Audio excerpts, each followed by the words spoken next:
ভাই ভিডিওটি কেউ ধাক্কা দেবেন না, শুরু থেকে শেষ পর্যন্ত দেখুন। ঈদের নামাজ কেমন করে পড়তে হয় আমরা অনেকে ভাই আছে জানি না, না জানার কারণে আমাদের ঈদের নামাজ আমাদের হয় না।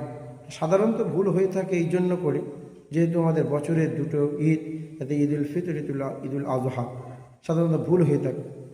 সম্পূর্ণ এই ভিডিওর মধ্যে ঈদের নামাজ কিভাবে পড়তে হয় পুরো পেয়ে যাবেন। সেই জন্য যদি চ্যানেলটা ভালো লাগে সাবস্ক্রাইব করে পাশে থাকবেন। ঈদের নামাজ কেমন করে পড়বেন? প্রথমে নিয়ত করে নেবেন। যদি আরবিতে নিয়ত করতে চান এরকম নিয়ত করে নেবেন, নাওয়াইতুয়ান উসাল্লিয়া লিল্লাহি তাআলা আরবা তাকবীরাতিস সালাতিল ঈদুল দুহা মা সিত্তাতি তাকবীরাতি জাইদা ওয়াজিবা লিল্লাহি তাআলা মুতাওয়াজ্জিহান ইলা জিহাতিল কাবাতিশ শরীফাতি আল্লাহু আকবার।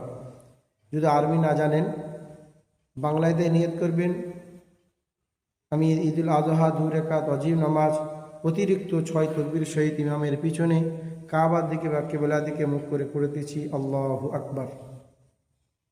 নিয়ত হয়ে গেল। যাওয়ার পরে কি করবেন? আল্লাহু আকবার বলে নিয়ত বেঁধে নেবেন।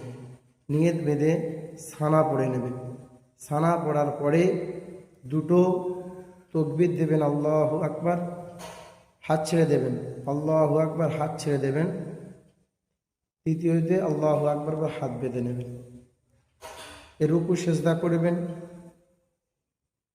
1 রাকাত মোকাম্মল হয়ে গেল। দ্বিতীয় রাকাতে ইমাম কি করবে? উঠবে, উঠে সূরা ফাতিহা পড়বে। সূরা ফাতিহার পরে কোনো একটা সূরা মেলাবে, মেলানোর পরে রুকু যাওয়ার আগে 3টে তাকবীর দেবে।